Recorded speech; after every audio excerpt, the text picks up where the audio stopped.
सोमवती अमावस्या भारत के अंदर बड़ा ही प्रसिद्ध पर्व होता है। इसके पीछे क्या वैज्ञानिक रहस्य होते हैं, उन सब पर आज हम चर्चा करेंगे। ऐसे विषय बार बार नहीं आते और आज इसको आप वैज्ञानिक ढंग से समझिए कि इसका रहस्य क्या है, क्यों लोग इतना उत्सुक होते हैं सोमवती अमावस्या को लेकर, क्यों तीर्थ स्थानों में भीड़ होती है इस दिन खास तौर से, उसके रहस्य को आज समझें और इस पर विस्तार से हम चर्चा करेंगे। आप ध्यान से सुनेंगे। आज इस बात को बहुत गहराई से समझाने का प्रयास करूंगा कि सोमवती अमावस्या का पुण्य आप किस किस प्रकार से ले सकते हैं और किन किन राशियों को इस अमावस्या पर कौन कौन सी पूजा करने का क्या लाभ मिल सकता है। आइए शुरू करते हैं। सोमवती अमावस्या 20 फरवरी को आ रही है और ये पर्व इतना महत्वपूर्ण है कि शायद पूरे वर्ष में इसका पुण्य इतना आपको मिलेगा, इतना किसी भी पर्व का नहीं मिला होगा। तो ऐसा क्यों है? देखिए, सोमवती, सोम मतलब सोमवार और से युक्त अमावस्या। अमा शब्द को समझिए। अमा का मतलब होता है इकट्ठा हो जाना, एक साथ होना। वस्या शब्द जो बना है वो वास से, वसती, वसतः, वसंती, वास करना। कौन वास करता है? चंद्रमा और सूर्य एक साथ जब निवास करते हैं या वास करते हैं तो उसको कहते हैं अमावस्या।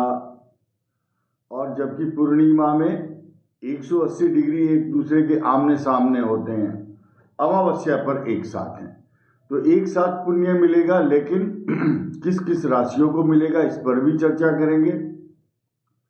फिलहाल समझिए, अमावस्या के दिन, जिस दिन सोमवार हो, उस दिन गंगा स्नान का महत्व क्या है और क्यों है।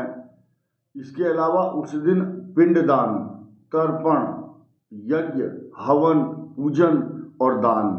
क्या दान? दूध, दही, घी, शहद, अन्न और वस्त्र गरीबों को दान करना। पिंडदान, अपने पितरों के प्रति तर्पण, पिंडदान करना बहुत जरूरी होता है। अगर ऐसा करते हैं तो जिनके मन में ये भ्रम रहता है कि हमारे पितर हमारे से प्रसन्न नहीं है, पितृ दोष है, तो उसका लाभ इस पर्व पर आराम से उठाया जा सकता है। क्योंकि आप लोग सारे साल तक लोगों की बात सुनते हैं कि आपके ऊपर तो पितृ दोष है। पितृ दोष किसी का नहीं होता, लेकिन अगर है किसी को तो उसका ये बहुत सरल साधन है। पिंडदान कीजिए, तर्पण कीजिए और गंगा स्नान पर गंगा जल से अर्घ्य दीजिए भगवान सूर्य को। तो वैज्ञानिक रहस्य क्या है, इसको समझिए, फिर बताऊंगा किस किस राशि के लिए क्या क्या फल होगा। जब अमावस्या आती है तो सूर्य और चंद्रमा एक राशि पर होंगे। अब की बार शतभिषा नक्षत्र पर हैं। सोमावस्या निशाम अग्रे चंद्रे शतभिषाम गते, चंद्रमा शतभिषा नक्षत्र पर है। तो ऐसे दिन भगवान शिव की पूजा या अपने पितरों की पूजा करने से अश्वमेघ यज्ञ करने के समान फल प्राप्त होता है। उनके पितृ प्रसन्न होते हैं। और लिखा है, क्योंकि ये कृष्ण पक्ष तामसी मास कहा गया है। क्यों तामसी क्यों है? तामसी शक्तियां ज़्यादा प्रभावी होती हैं इस मास में, इसीलिए भगवान शिव का मास भी है ये। और उपांत मास है। उपांत का मतलब सेकंड लास्ट, जो लास्ट महीना उससे पहला। और प्रिकॉशन कब लिया जाता है? यानी कि जब बाढ़ आने वाली हो या संकट आने वाला हो तो prevention is better than cure. Ekadashi को चावल क्यों नहीं खाते? क्योंकि अमावस्या आने वाली है या पूर्णिमा, उससे पहले 4 दिन पहले फूड प्रोसेसिंग सिस्टम खराब होगा, मन खराब होगा, इसलिए चावल मना है। ये वीडियो हम बता चुके हैं। ठीक इसी प्रकार अमावस्या से पहले त्रयोदशी को शिवरात्रि का मास है। काल रात्रि, महारात्रि, मोहरात्रि दारुणा, ये शिवरात्रि है जो तामसी शक्तियों के ऊपर विजय प्राप्त करने का पर्व है। इसलिए भगवान शिव तामसी शक्तियों के अधिष्ठाता हैं। उन पर कंट्रोल करने के लिए भगवान शिव की उपासना 2 दिन पहले त्रयोदशी को करते हैं।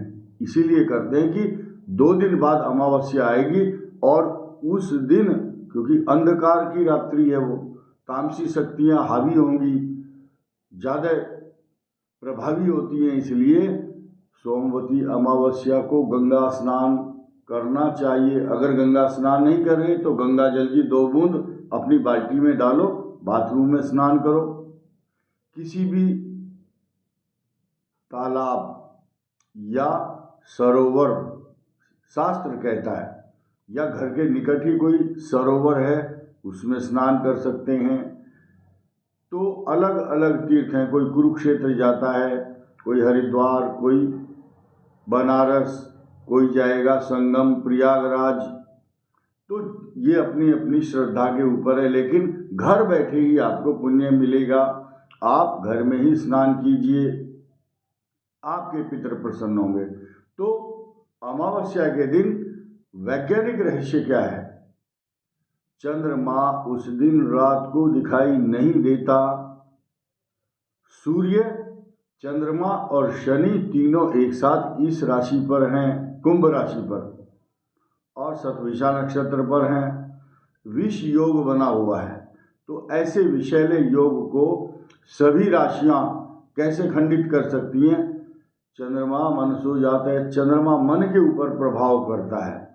तो ऐसे समय पर जो कुंभ राशि वाले विशेष तौर से, या कर्क राशि और मीन राशि वाले अशांत रहेंगे, खर्च होगा, झगड़ा होगा, गुस्सा आएगा। तो साइड इफेक्ट ना हो, इसीलिए शास्त्र कहता है चंद्रमा की शांति के लिए, चंद्रमा चूंकि मन है तो उसका जो प्रतीक है जल है, जल से स्नान करो, आपका मन एकदम निर्मल होगा। तो लाभ कैसे कमा सकते हैं हम? यानी कि स्वास्थ्य लाभ, मन की प्रसन्नता के लिए स्नान करना है। और सोमवती, सोम शब्द का अर्थ होता है सोमांश, अमृत है ये। जब जल में स्नान करेंगे सोमवती अमावस्या को, तो चंद्रमा का जो अंश है जो जल के माध्यम से आपके सिर पर जाएगा, आपकी बुद्धि निर्मल होगी, आपको बल मिलेगा, आध्यात्मिक, सामाजिक, आर्थिक और भौतिक रूप से आपकी मनोबल बढ़ेगा, आत्मविश्वास जागृत होगा, पितृ प्रसन्न होंगे और आपके ग्रह आपके अनुकूल काम करेंगे।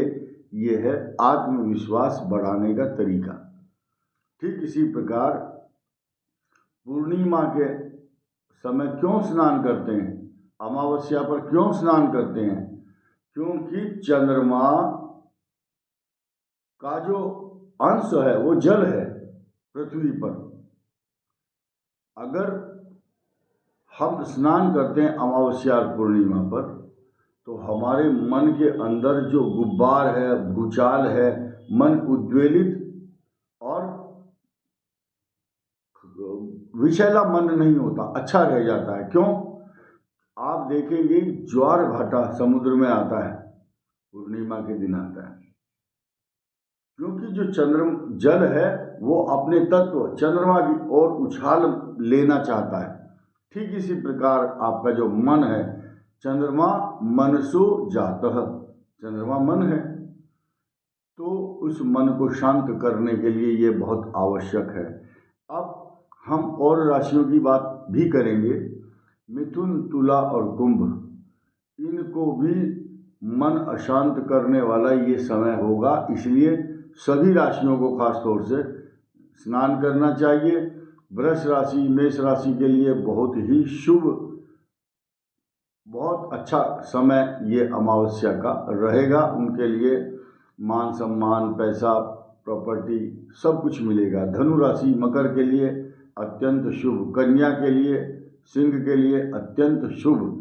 परिवार में खुशियों का माहौल रहेगा। इसीलिए अवसर देख करके ये बात हमने कही है, क्योंकि इस अवसर पर आप इस पुण्य का लाभ उठा सकते हैं।